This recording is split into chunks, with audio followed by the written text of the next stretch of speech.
Act 1, Scene 4 of William Shakespeare's Romeo and Juliet provides a change in the mood from the preceding scenes, introducing a sense of frivolity, youthfulness, and excitement.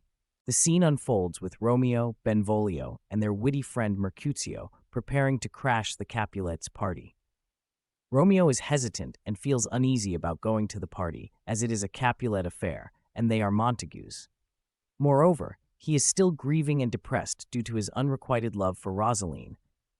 However, against his better judgment, he decides to accompany his friends and attend the ball in a disguise to prevent any recognition. Mercutio, who is light-hearted and energetic, tries his best to lift Romeo's spirits and cast off his melancholy.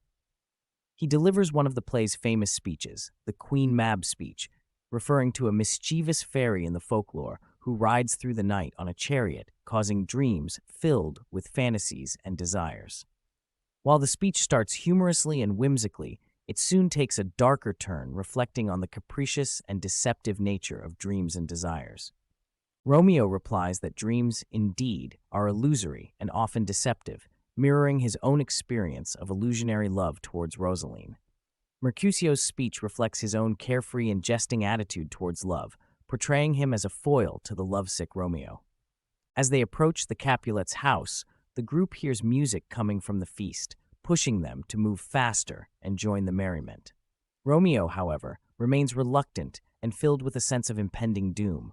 He tells Benvolio that he had a dream about the night's events, forecasting some deadly consequence, born of an untimely death, which will result in an untimely demise. Despite Romeo's unease, the group eventually decides to go on with their plans.